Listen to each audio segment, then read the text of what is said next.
নুরুল হক নূরের short time memory loss হচ্ছে। যখন কাশি আসছে, কাশির সাথে তার ব্লিডিং হচ্ছে। যারা জুলাই গণঅভ্যুত্থানের নেতা একে একে তাদেরকে এইভাবে মেরে আইসিইউতে পাঠানো হবে। আজকে সকালে আমি নুরুল হক নূরকে দেখতে এসেছি। আমি যখন আসি সকাল 11টার দিকে তিনি ঘুমিয়েছিলেন।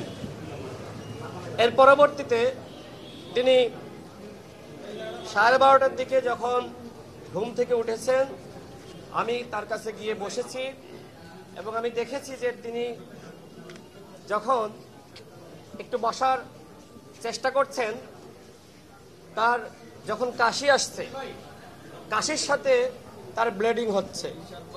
এর আগে আমরা আপনাদেরকে জানিয়েছিলাম যে তার নাক দিয়ে ব্লিডিং হচ্ছে। এখনো পর্যন্ত নুরুল হক নূরের শারীরিক অবস্থার কোনো উন্নতি হয়নি। আজকে আমি তার যে বর্তমান অবস্থা সেটি আপনাদের মাঝে তুলে ধরছি।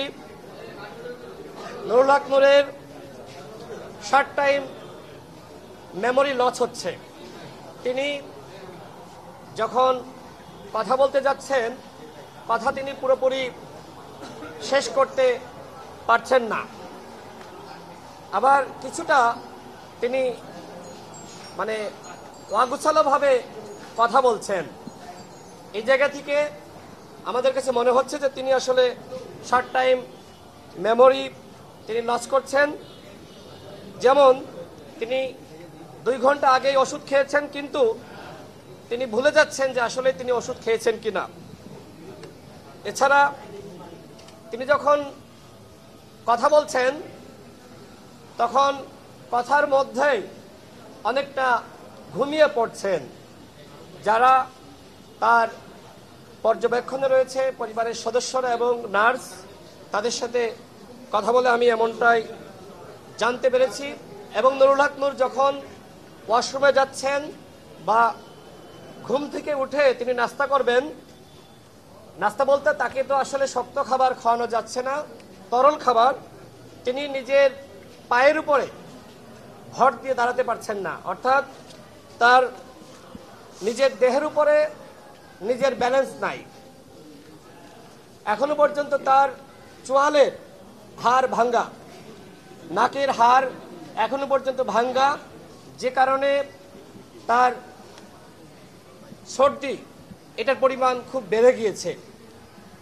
সরকারের পক্ষ থেকে বলা হয়েছিল নুরুল হক নূরকে উন্নত চিকিৎসার জন্য দেশের বাইরে পাঠানো হবে, কিন্তু আমার কাছে মনে হচ্ছে যে বিষয়টি নিয়ে গড়িমসি করা হচ্ছে এবং বিভিন্ন মহল নুরুল হক নূরকে উন্নত চিকিৎসার জন্য যাতে দেশের বাইরে সরকারের পক্ষ থেকে না নেওয়া হয়, এই জন্য একটি মহল সক্রিয়ভাবে কাজ করছে।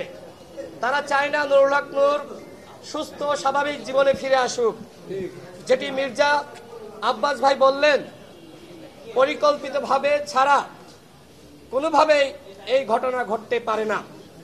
তিনি নিজেই তো আপনাদের সামনে বর্ণনা করলেন যে তিনি নুরুল হক নূরকে কি অবস্থায় আসলে দেখে আসলেন। নুরুল হক নূরের অবস্থা এখনো পর্যন্ত আশঙ্কামুক্ত নয়। নুরুল হক নূর তিনি এই প্রজন্মের অন্যতম একজন জনপ্রিয় নেতা। জুলাই গণঅভ্যুত্থানে তার ভূমিকা আপনারা সকলে জানেন।